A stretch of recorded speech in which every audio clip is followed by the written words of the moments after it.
লেখাই আছে, লড়ালেই লড়ে।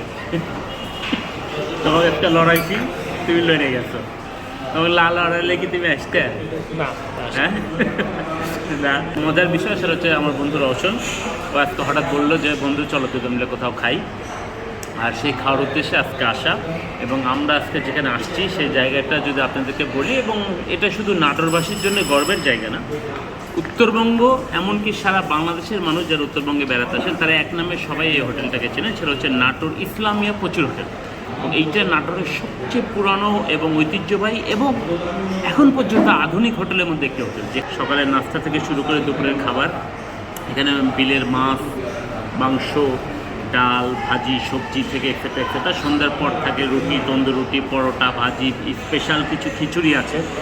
আর সবচেয়ে মজার বিষয় যে এখানকার সবচেয়ে স্পেশাল যে জিনিস সেটা হচ্ছে গরুর মাংস।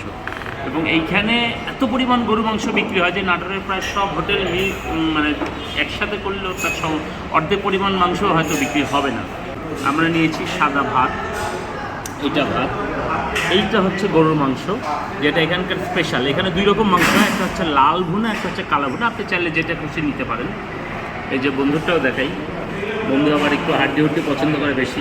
তারপরে এইটা আমরা নিয়েছি ভর্তা, বিলাতি ভর্তা, মিষ্টি কুমড়ো ভর্তা, মিষ্টি কুমড়ো ভর্তা। আরও কিছু খাবার আসছে। আমরা মেনলি আসছি গরুর মাংস খাওয়ার জন্য।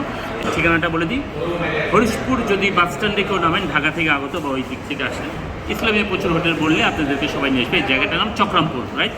এখন আমাদের ক্ষুধা লেগেছে, আমরা খাবো, চলেন। তুমি তাহলে একটু কম খাও।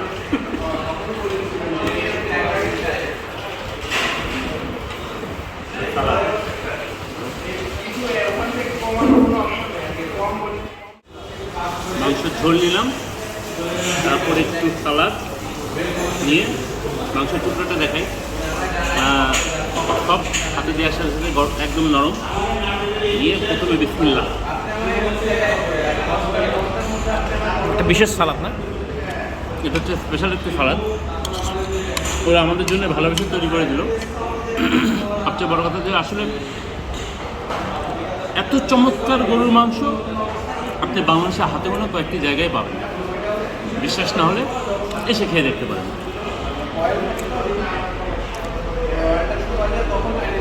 হ্যাঁ,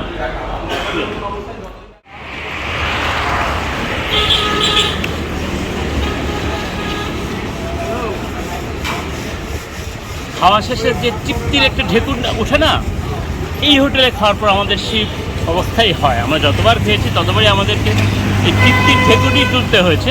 তা আমরা এখন দাঁড়িয়ে আছি সেই নাটোরের ঐতিহ্যবাহী হোটেল, ঐতিহাসিক হোটেল, মানসম্মত একটি হোটেল, ইসলামিয়া প্রচুর হোটেলের সামনে।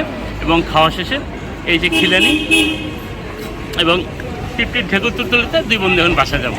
ভালো থাকবেন সবাই, দেখা হবে আবারও। যদি একটু আবারও পিছনে দেখিয়ে দিই, ওই ইউপি সাইনবোর্ড, ইসলামিয়া প্রচুর হোটেল। এখানে আরও আশপাশে হোটেল আছে, আমরা সেইটা রিভিউ দিচ্ছি না, আমরা দিচ্ছি আসল ইসলামিয়া প্রচুর হোটেলে। ভালো থাকবেন সবাই, খোদা হাফেজ।